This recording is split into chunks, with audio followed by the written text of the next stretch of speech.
ಪ್ರಸಿದ್ಧ ಸಂಗೀತಗಾರತಿ ಎಸ್ ಜಾನಕಿ ಅಮ್ಮನವರು ನಿಧನರಾಗಿದ್ದಾರೆ. ಇನ್ನು ಈ ಬಗ್ಗೆ ಮಾತಾಡಲಿಕ್ಕೆ ನಮ್ಮ ಜೊತೆ ಹಿನ್ನೆಲೆ ಗಾಯಕಿ ಹಾಗೂ ಸಂಗೀತ ನಿರ್ದೇಶಕಿ ಆಗಿರ್ತಕ್ಕಂತಹ ಮಾನಸ ಹೊಳ್ಳವರು ನಮ್ಮ ಜೊತೆ ಇದ್ದಾರೆ.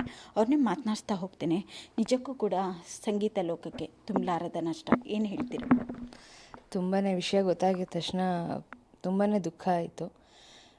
ಯಾಕಂದರೆ ನಾವು ಚಿಕ್ಕ ವಯಸ್ಸಿಂದ ಅವ್ರ ಹಾಡುಗಳನ್ನ ಕೇಳಿಕೊಂಡೇ ಬೆಳೆದಿರೋದು. ಪ್ರತಿನಿತ್ಯ ನಮ್ಗೆ ಅವ್ರ ಹಾಡುಗಳೇ ಅಭ್ಯಾಸಕ್ಕೆ.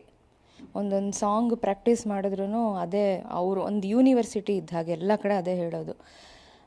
ತುಂಬಾ ದುಃಖ ಆಗುತ್ತೆ. ನನ್ನ ವಿಷಯ ಗೊತ್ತಾಗಿದ ತಕ್ಷಣ ನಿನ್ನೆ ಹೋಗಿದ್ದೆ ಮೈಸೂರು, ಅಲ್ಲಿ ಹೋಗಿ ದರ್ಶನ ಮಾಡ್ಕೊಂಡು ಬಂದೆ. ಓಕೆ, ಯಾವತ್ತು ಲಾಸ್ಟ್ ಭೇಟಿಯಾಗಿದ್ರಿ, ಏನು ಹೇಳ್ತೀರಿ?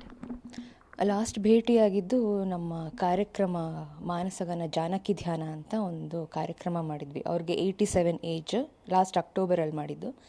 ಸೊ 87 ಸಾಂಗ್ಸ್ ಹಾಡಿ ಅವ್ರಿಗೆ ಸಮರ್ಪಿಸಬೇಕು ಅಂತ 12 ಗಂಟೆಗಳ ಕಾಲ ಈ ಕಾರ್ಯಕ್ರಮ ಮಾಡಿದ್ದೆ. ಸೊ ಅದರಲ್ಲಿ ನಮ್ಮ ಜೊತೆ ಹಲವಾರು ಮ್ಯೂಸಿಷಿಯನ್ಸ್, 25 ಜನ ಮ್ಯೂಸಿಷಿಯನ್ಸ್ ಕೂಡ ನನ್ನ ಜೊತೆ 12 ಅವರ್ಸ್ ನುಡಿಸಿದ್ರು. ಜೊತೆಗೆ ನನಗೆ ಹಲವಾರು ಗಾಯಕರು ಕೂಡ ಸಾಥ್ ಕೊಟ್ಟಿದ್ದರು. ರಾಜೇಶ್ ಕೃಷ್ಣನವರಾಗಲಿ, ಅಜಯ್ ವಾರ್ಯರಾಗಲಿ, ಮೋಹನ್ ಕೃಷ್ಣ, ಸುಮಾರು ಜನ ಮೇಲ್ ಸಿಂಗರ್ಸು ಸಾಥ್ ಕೊಟ್ಟಿದ್ದರು. 12 ಗಂಟೆಗಳ ಕಾಲ ಅವರ ಕಾರ್ಯಕ್ರಮ, ಅವರ ಹಾಡುಗಳನ್ನ ಹಾಡಬೇಕು ಅನ್ನೋದೊಂದು ನನಗೆ ತುಂಬ ದಿನದಿಂದ ಕನಸಾಗಿತ್ತು. ಯಾಕಂದರೆ ಒಂದು 15 ವರ್ಷಗಳ ಹಿಂದೆ ನನಗೆ ಅವರು ಒಂದು ಕಾರ್ಯಕ್ರಮದಲ್ಲಿ ನಾನು ಹಾಡಬೇಕಾದ್ರೆ ನನಗೆ ಸ್ಟೇಜ್ ಮೇಲೆ ನನ್ನ ಬಗ್ಗೆ ಮಾತಾಡಿ ನನಗೆ 1000 ರೂಪೀಸ್ ನೋಟ್ ಕೊಟ್ಟಿದ್ದರು. ಸೊ ಆ ಒಂದು ಇನ್ಸ್ಪಿರೇಷನಲ್ಲಿ ನಾನು ಮಾನಸಗಾನ ಜಾನಕಿ ಧ್ಯಾನ ಅನ್ನೋ ಕಾರ್ಯಕ್ರಮ ಮಾಡಿದ್ದು. ಸೊ ಅದೆಲ್ಲ ಆ ಕಾರ್ಯಕ್ರಮದ ಆ ಯಶಸ್ಸಿಗೆ ಕಾರಣ ಜಾನಕಮ್ಮ ಅವರ ಹೆಸರಷ್ಟೇ. ನಾವು ಏರ್ಪಡಿಸಿದ್ವಿ ಅಷ್ಟೇ ಕಾರ್ಯಕ್ರಮ, ಬಟ್ ಅಷ್ಟು ಸಕ್ಸಸ್ಫುಲ್ ಆಗೋಕ್ಕೆ ಜಾನಕಮ್ಮ ಅವರ ಹೆಸರೇ ಕಾರಣ.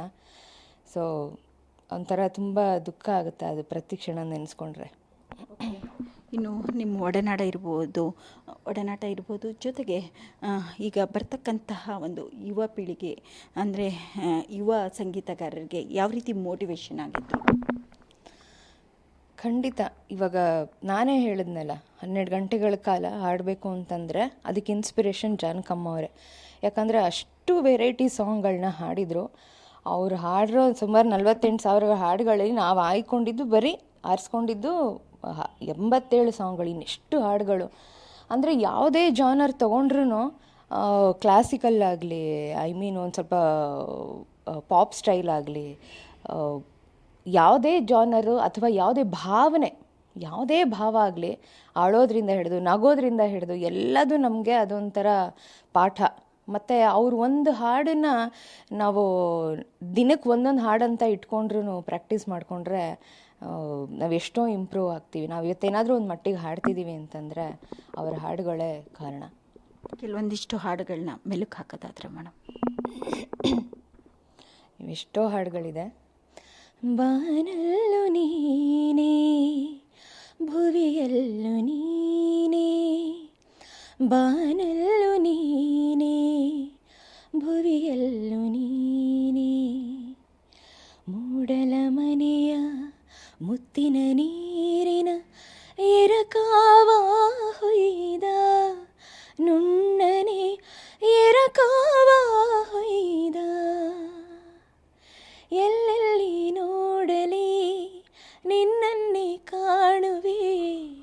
ಅದಾಗಲಿ darling darling darling, I love you love you love you, ನಿನ್ನ ಬಿಟ್ಟು ನಾನಿಲ್ಲ, ಜೋಡಿ ಬೇಡ ಕಾಲವಮ್ಮ.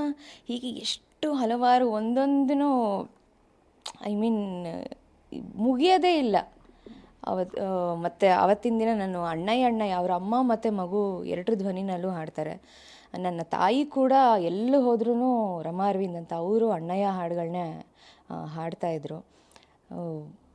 ಸುಮಾರು ಹಾಡುಗಳು ನಮಗೆ ದಿನನಿತ್ಯದ, ಅಂದರೆ ನಮ್ಮ ಜೊತೆಗೇ ಅಳವಡಿಸ್ಕೊಂಬಿಟ್ಟಿದ್ದೀವಿ ಅವ್ರ ಹಾಡುಗಳನ್ನ ಅಂತ ಹೇಳ್ಬೋದು.